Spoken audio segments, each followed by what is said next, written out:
아침 묵상에 오신 여러분들 환영하고 축복합니다. 오늘은 환난 중에 감사라는 점을 가지고 시편 138편 1편부터 8절까지 말씀을 함께 살펴봤으면 좋겠습니다.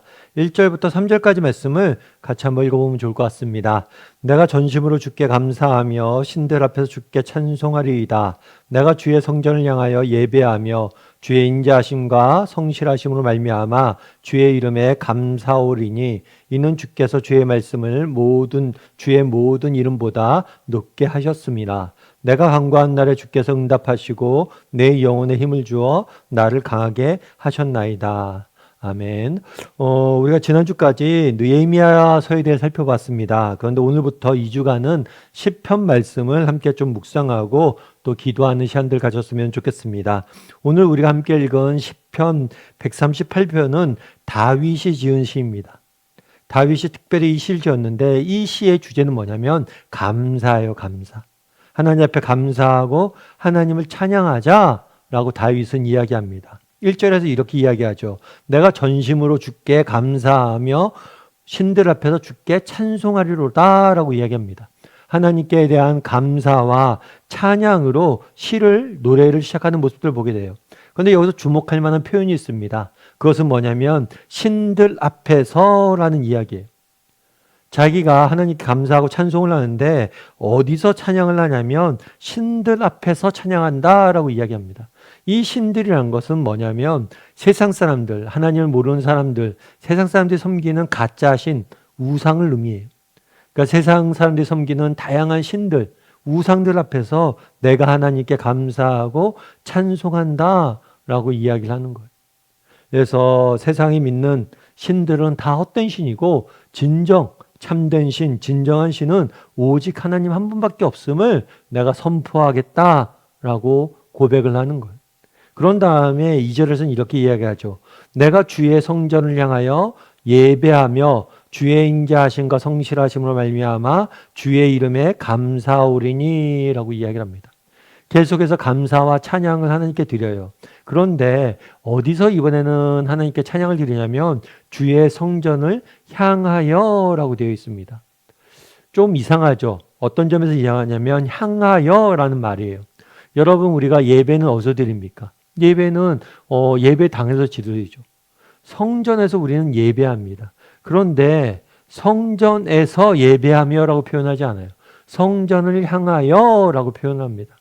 다르게 말하면 지금 다윗은 어떤 이유인지 정확히 알 수가 없어요. 다만 부득이하게 성전을 갈 수 없는 상황이에요. 내가 성전을 갈 수 없는 상황임에도 불구하고 성전을 향해서 하나님께 예배한다는 거예요. 그리고 하나님 앞에 감사한다는 거예요. 왜 그러면 내가 성전을 향해서 감사하고 예배할까요?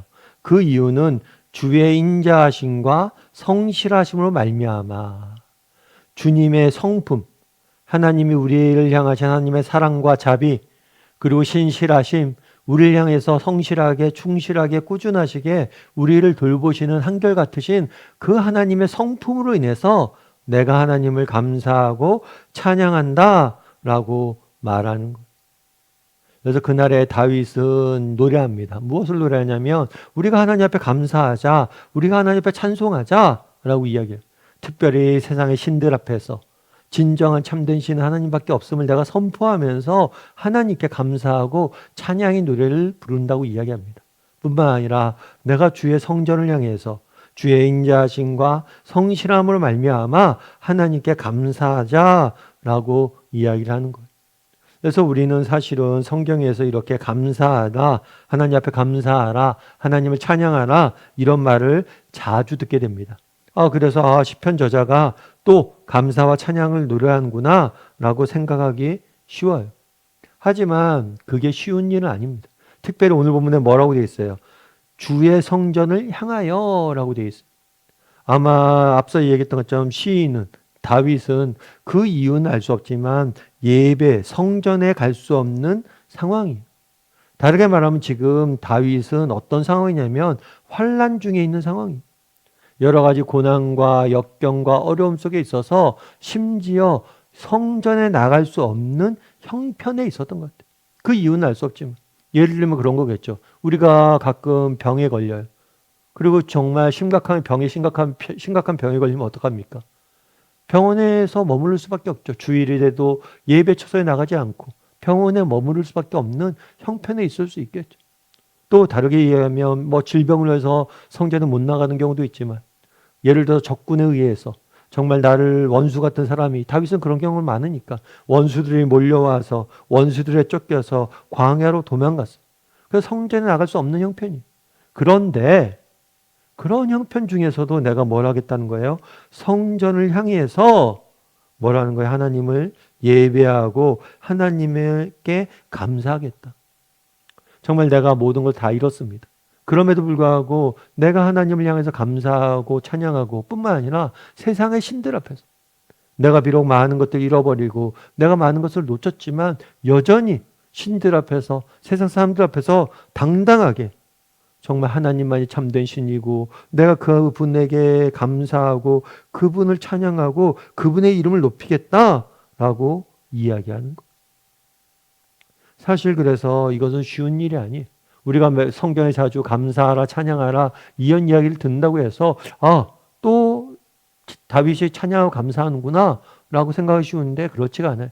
오늘 우리가 시편에 오늘 본문의 제목처럼, 오늘 묵상집의 제목처럼 다윗은 지금 환난 중에 뭐라는 거예요? 하나님께 감사하고 찬양하는 거. 그럼 어떻게 이것들을 할 수 있었을까요? 그것은 환난 중에 그가 감사하고 할 수 있었던 이유는 뭐냐면 하나님의 성품을 기억했기 때문이에요. 오늘 본문의 주의 인자하심과 성실하심으로 말미암아라고 이야기를 하죠. 다윗은 의도적으로 기억한 거예요. 내가 눈앞에 비록 어려움이 있지만, 내 앞에 정말 힘든 점들이 있지만 우리 하나님은 누구신가? 하나님은 누구보다도 날 사랑하시는 분이에요. 하나님은 누구보다도 신실하신 분이시. 내가 하나님에 대해서 기억하고 하나님에 대해서 찬양했던 거. 우리도 마찬가지. 우리도 뭘 할 수 있어야 돼요? 정말 하나님이 어떤 분이신지 늘 기억해야 돼. 특별히 좋은 일이 있을 때뿐만 아니라 안 좋은 일이 있어도, 환난 중에 있어도, 고난 중에 있어도, 어려움 중에 있어도, 다르게 말하면 여러분 인생 앞에 어려움이 있습니까? 아픔이 있습니까? 상처가 있습니까? 고난이 있습니까? 제일 먼저 해야 될 게 뭐냐면 하나님은 누구시냐는 거. 그리고 그 하나님에 대해서 우리가 감사하고 찬양할 수 있어야 돼. 그래서 정말 좋은 일이 있을 때 감사하는 건 당연한 일이겠죠. 정말 기쁜 일이 있을 때 우리가 하나님을 찬양할 수 있어야겠죠. 그런데 정말 환난 중에라도, 고난 중에라도 하나님이 어떤 분이신지를 기억하고 하나님의 사랑을 기억하고 하나님의 성실하심을 기억하고 하나님을 찬양할 수 있어야 된다는 거. 제가 아는 목사님이 계십니다. 이 목사님 같은 경우에 미국에 유학하실 때예요. 사실 미국 유학을 할 때 넉넉한 형편에서 뭐 돈을 많이 갖고 간 게 아니에요. 그래서 낮에는 공부를 해야 되지만 새벽에는 도넛 장사를 하면서 정말 도넛 가게에서 일을 하면서 아르바이트를 하면서 낮에 공부를 했어야 돼요. 그래서 얼마나 힘들겠어요. 공부하는 것도 힘든데 정말 낮에 밤에 새벽에 일어나서 일까지 하면서 공부하니까 쉽지가 않죠. 그런데 게다가 또 그렇게 열심히 일하면서 공부하고 있는데 게다가 어떤 일이 있었냐면 사모님이 어느 날 몸이 안 좋은 거예요. 그래서 병원에 갔어요. 그런데 사모님이 큰 병에 걸렸대. 그래서 수술을 해야 된대. 그 소식을 듣고 너무 답답한 거예요. 정말 내가 하나님 앞에 좀 더 신학에 대해서 좀 공부하고 싶고 또 하나님 앞에 좀 더 잘 쓰임받고 싶다. 그래서 열심히 공부하려고 왔는데 정말 힘들게 일하면서 공부하고 있는데 하나님이 도우시진 않고 오히려 하나님이 뭐 하시는 거예요? 내 인생에 어려움들만 계속해서 주시는 것 같은 거예요. 아내가 아프다고 하는데 제대로 된 간호도 못하고 또 공부도 하고 일도 하고 애도 돌봐야 되고 너무 할 일이 많은 거예요. 그러다 보니까 너무 가슴이 아팠대. 그래서 한참을 차 안에서 울었다고 그래요. 정말 너무 답답해서, 현실이 너무 답답해서. 여기서 울고 그래도 집에 들어가야죠. 집에 들어갔는데 집에 조금 늦게 들어갔나 봐요. 그런데 이제 아이가 2명 있었는데 큰애가 둘째를 이제 재우는 거예요. 잠을 재우면서 둘째 아이에게 노래를 불러주면서 잠을 재우고 있었대요. 큰애가 둘째 아이를 토닥토닥 치면서 어떤 노래를 불렀냐면 좋으신 하나님, 좋으신 하나님, 참 좋으신 나의 하나님.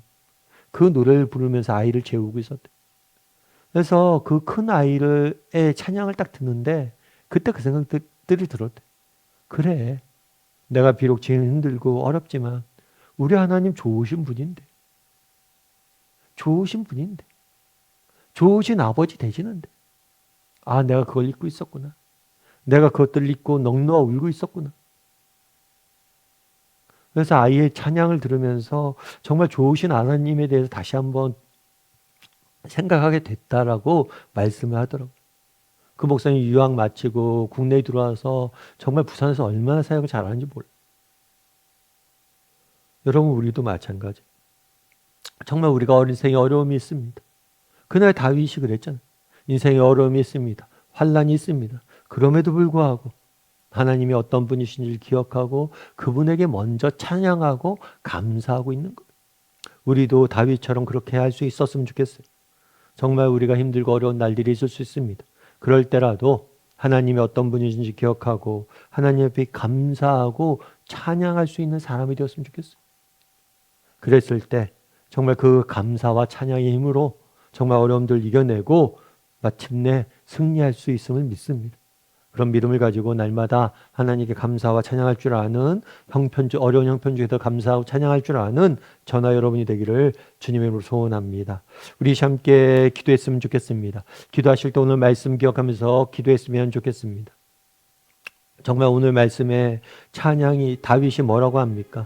내가 성전을 향하여 하나님께 감사하고 찬양하겠다. 정말 힘들고 어려운 상황 중에 있었지만 여전히 하나님의 성실하심과 인자하심을 기억하고 하나님의 사랑을 기억하고 하나님의 자비를 기억하고 하나님이 얼마나 좋으신 아버지 되신지를 기억하고 찬양하고 감사하는 모습들을 보게 됩니다. 우리도 정말 인생의 고비고비마다 정말 인생의 어려움과 역경이 있을 때마다 정말 힘든 일이 있을 때마다 오히려 더 하나님이 어떤 분이신지를 기억하고 그분에 감사하고 찬양함으로 현재의 고난을 이겨낼 줄 아는 사람들이 되게 해달라고. 하나님을 기억하고 어떤 형편에서든지 감사하고 찬양할 줄 아는 사람들이 되게 해달라고 기도했으면 좋겠습니다.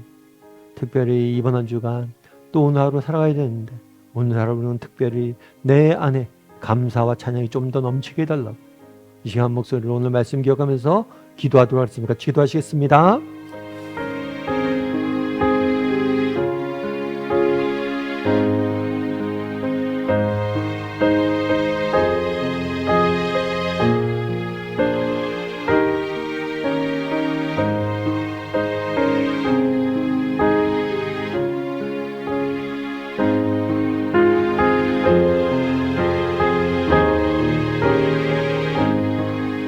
사랑의 하나님, 정말 다윗이 환난과 고난 중에 정말 성전을 향하여 예배하며 하나님께 감사와 찬양을 올려드리는 모습들을 보게 됩니다. 비록 눈앞에 어려움이 있지만 나의 하나님이 어떤 분이신지를 기억하고 그 하나님으로 인해 감사하고 찬양하는 모습들을 보게 됩니다. 우리도 다윗과 같이 감사하고 찬양할 줄 아는 사람들이 되게 도와주시옵소서. 눈앞에 어려움이 있지만 우리 하나님은 좋으신 아버지 되심을 기억함으로 어떤 형편, 어떤 상황 속에서도 낙심하지 않고 감사하며 찬양하며 지금의 어려움들을 이겨낼 줄 아는 믿음의 사람들이 될 수 있도록 우리를 붙잡아 주시옵소서. 정말 오늘 하루 또 세상 속에 살아가야 됩니다. 내 마음에 감사가 넘치게 도와주시고 내 입술에 찬양이 넘치는 오늘 하루가 될 수 있도록 그래서 감사하고 찬양함으로 승리하는 하루가 될 수 있도록 주여 오늘 하루를 붙잡아 주시옵소서. 하나님께서 오늘도 우리와 함께 좀 있사오며 모든 말씀 예수님의 이름으로 기도드립니다. 아멘.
믿음 흔들리려 할 때 나 주님께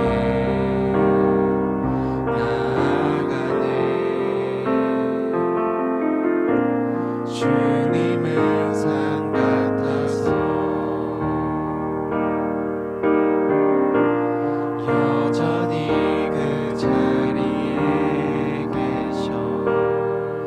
눈을 들면